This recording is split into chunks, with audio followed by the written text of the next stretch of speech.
Elle vendait des bananes sur un marché poussiéreux. Il était un entrepreneur de Dubaï, riche, mystérieux et brisé. Il l'a emmenée dans un palais doré, loin de la misère. Mais derrière les murs de marbre, une autre femme vivait encore dans l'ombre. Pas une rivale. Un fantôme. Et ce que Aïcha allait découvrir allait changer deux vies, ou les détruire toutes les deux.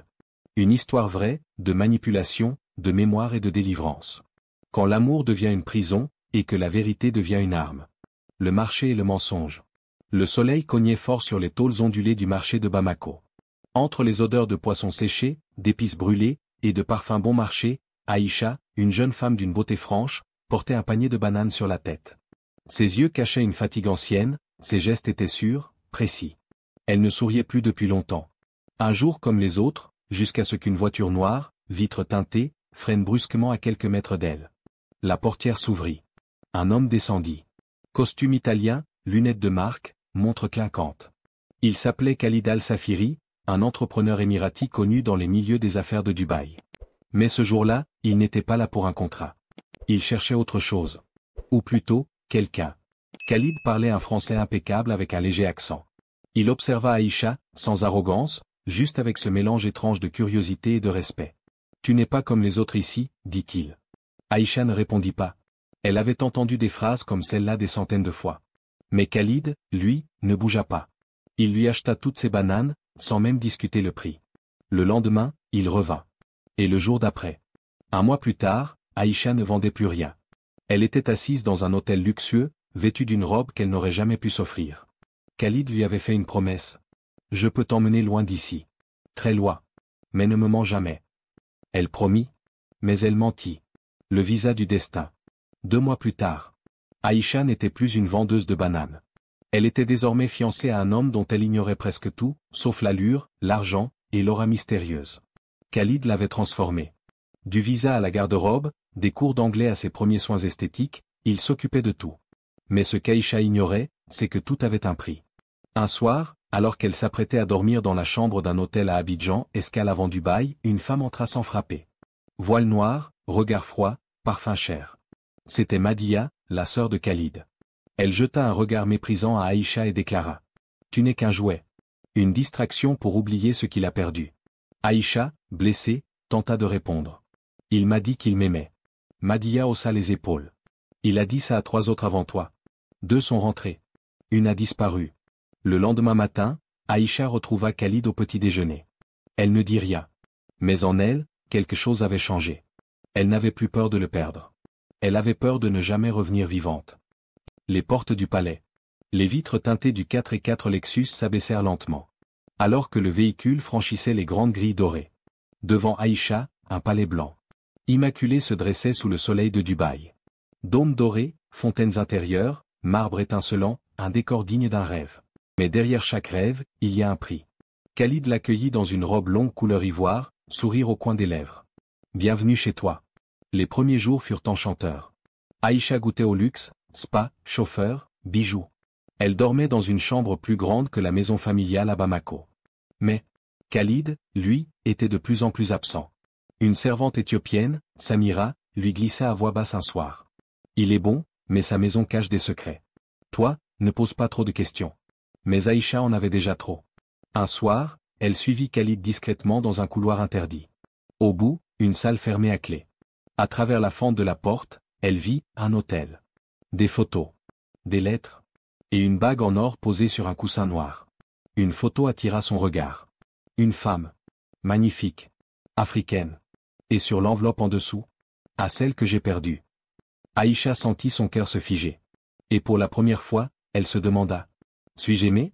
Ou suis-je juste une remplaçante? La femme du secret. La nuit suivante, Aïcha ne dormit pas. Le visage de la femme sur la photo la hantait. Ses traits, ses yeux, une beauté semblable à la sienne. Presque troublante. Au petit matin, elle trouva Samira dans la cuisine. « Dis-moi la vérité. Qui est cette femme ?» Celle de la photo dans la pièce fermée. Samira pâlit. Elle se signa. « Tu n'aurais pas dû entrer là-bas. » Mais elle finit par parler. La femme s'appelait Zina, une poétesse sénégalaise que Khalid avait follement aimée 5 ans plus tôt. Ils devaient se marier. Mais lors d'un voyage en Égypte, elle avait mystérieusement disparu. Certains disaient accident. D'autres, rituel. Khalid avait sombré. Il avait tout quitté, les affaires, les amis, sa famille. Il s'était enfermé dans sa villa et avait commencé à rechercher Zina, dans les autres. Et Aïcha était le sosie parfait de Zina. Ce n'était donc pas l'amour qui l'avait amené ici. C'était un fantôme. Ce jour-là, Aïcha s'effondra dans la salle de bain. Elle murmura, les larmes aux yeux. Il ne m'aime pas. Il aime un souvenir. Mais ce qu'elle ignorait encore, c'est que Zina était peut-être encore en vie. Les larmes sous le sable. Le désert semblait dormir, mais Aïcha ne trouvait plus le sommeil. La découverte de Zina l'avait brisée. Tout en elle hurlait de partir, mais quelque chose la retenait. Le besoin de comprendre. Ce soir-là, seule dans le grand salon, elle décida de retourner dans la pièce interdite. Cette fois, elle força doucement la serrure avec une broche. La porte céda avec un soupir. À l'intérieur, les bougies étaient encore intactes. Les objets, soigneusement alignés. Mais derrière le coussin noir, sous un coffret ancien, elle trouva une lettre froissée, à moitié brûlée, dissimulée dans une doublure de tissu. À celle qui lira ceci: Mon nom est Zina. Et si vous me trouvez, c'est que j'ai échoué. On m'a promis l'amour, mais j'ai trouvé le piège. Khalid m'a enfermé dans une cage dorée, et ce n'était pas pour m'aimer. C'est pour se venger d'une douleur qu'il n'a jamais surmontée. Si tu lis ceci, fuis. Avant qu'il ne soit trop tard. Aïcha sentit ses mains trembler. Elle reposa la lettre, et recula lentement. Mais en se retournant, elle trouva Khalid dans l'ombre, immobile. Il tenait un verre. Il souriait. Alors, tu sais maintenant? Le poison du passé. Le silence dans la pièce était glacial. Khalid s'avança doucement, le verre toujours à la main. Ses yeux ne montraient plus rien. Ni amour. Ni haine. Juste, l'absence. Tu penses que je suis un monstre? Demanda-t-il calmement. Aïcha resta figée. Elle tenait toujours la lettre de Zina. Son cœur battait si fort qu'elle entendait le sang dans ses oreilles. Où est Zina? Souffla-t-elle. Khalid sourit faiblement. Elle est partout, dans chaque mur de cette maison, dans chaque geste que je fais. Mais nulle part où tu pourrais la sauver. Puis il tendit le verre. Bois. Tu comprendras. Aïcha recula d'un pas. Tu m'as menti. Tu m'as volé ma vie. Non, Aïcha. Je t'ai donné une vie que tu n'aurais jamais eue. Et toi, tu m'as redonné Zina. Tu l'as ramenée à moi? À cet instant, Samira surgit. Ne bois pas, cria-t-elle.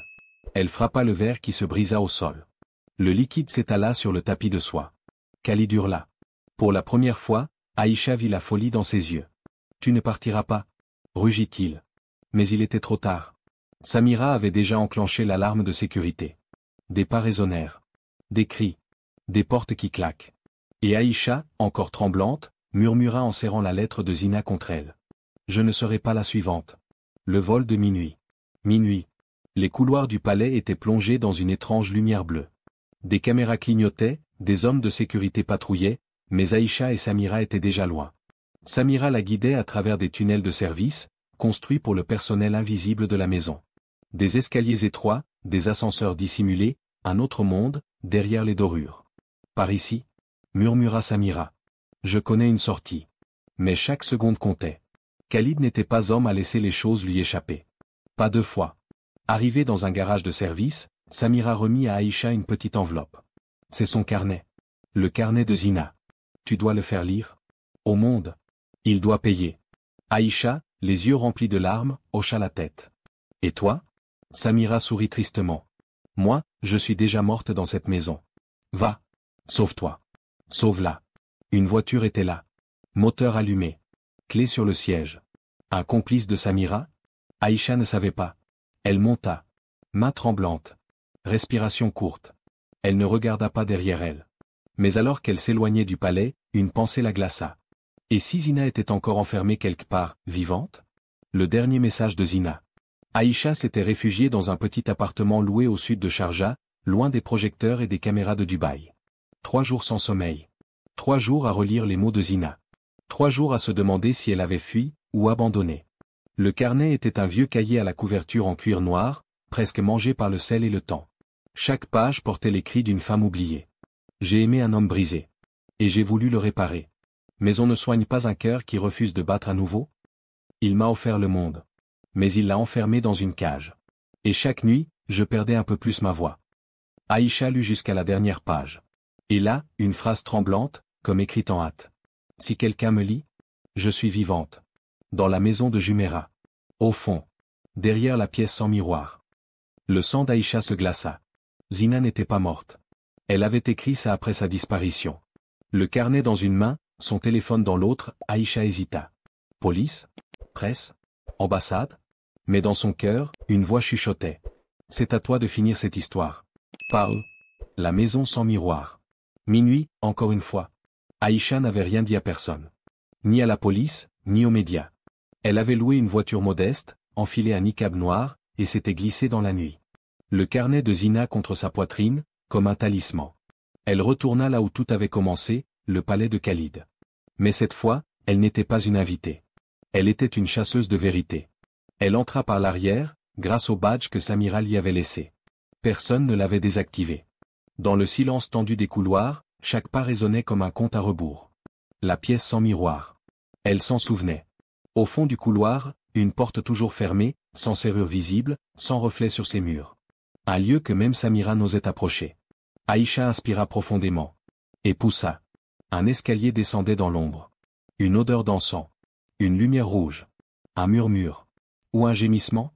Elle descendit. Et là, dans une petite cellule sans fenêtre, sans miroir, sans nom. Une femme. Amaigrie. Silencieuse. Assise sur un tapis ancien. Les yeux ouverts, mais lointains. C'était elle. Zina. Vivante. Mais figée dans un temps qui ne passait plus. Aïcha s'agenouilla devant elle. Zina? C'est moi? Aïcha. Tu n'es plus seule. Je suis venu. Et alors, pour la première fois, Zina cligna des yeux. 2 larmes roulèrent sur ses joues. Elle murmura. Il ne m'aime pas. Il veut que je meure ici, mais je suis encore là. L'évasion des oubliés. Aïcha serra les mains glacées de Zina. Son regard était vide, mais ses larmes, elles, étaient vraies. Il fallait fuir. Maintenant. Mais Zina ne marchait plus. Ses jambes étaient faibles, ses bras tremblaient. Trop d'années dans le silence. Trop de jours sans lumière.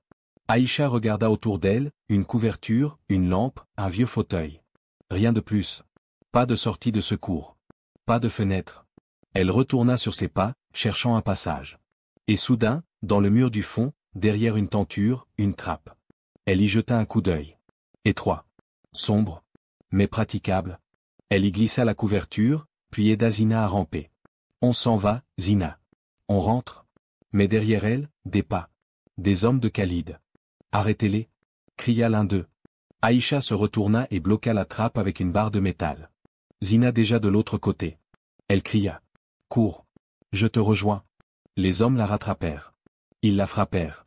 Mais pas assez vite. Car la porte d'entrée venait d'exploser. La police. Samira avait parlé. Et cette fois, le silence avait été brisé. La lumière du matin baignait la sortie de l'hôpital de Sharjah. Zina, en fauteuil, souriait doucement.